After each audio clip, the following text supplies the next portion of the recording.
What's up, YouTube? Today I'm making pizza,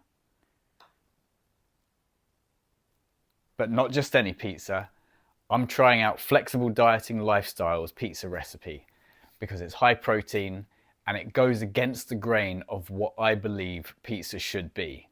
I'm sure you know Flexible Dieting Lifestyle, or Zach, the man behind the brand. His channel and his recipes are huge. He's created so many amazing recipes. So this is not for me to come anywhere close to that.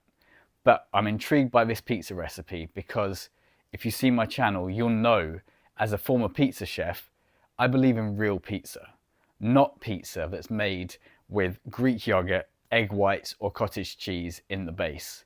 It just So that's why I wanted to try this out. So this is for those who have seen those recipes and thought, yeah, I kind of want to try that, but it's a lot of effort to buy those extra ingredients. So no, I won't bother. So I went about creating this recipe word for word. And every ingredient was measured out exactly the same so that there were going to be no excuses that this was going to look and taste as good as he makes out. It was actually really simple. There wasn't any kneading, there wasn't any rising of the dough that you needed to do or setting it aside. There was a couple of bakes before topping it, but aside from that, it was just putting the ingredients in the bowl and stirring them up. I ended up adding a lot more low-fat mozzarella. Perhaps that's because I'm in the UK and the macros are slightly different to part skim mozzarella in the US. But as you can see, it really looks the part. But unfortunately, that's where the similarities ended. Texture is key in any food, but in pizza, that's what differentiates the good from the best. You need the crunch of the base. But because that base is made out of Greek yogurt, you're never going to get that. And so it has a rubbery consistency.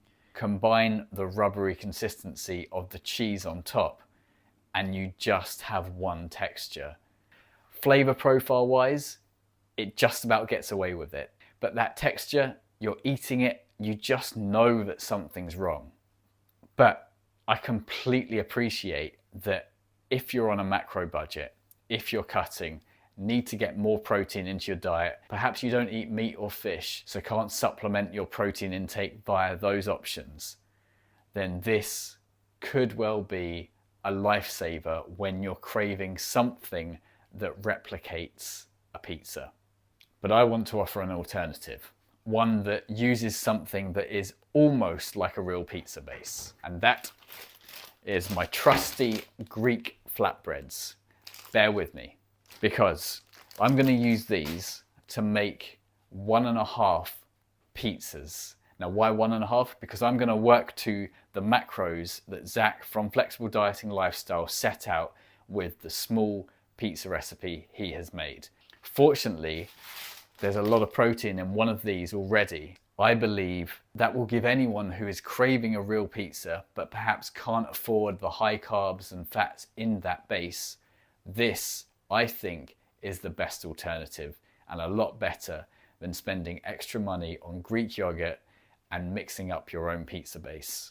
It will still be filling, and with a side salad like I served with that pizza, this will be a full, complete meal that's fairly low in carbs, low in fat, and high in protein.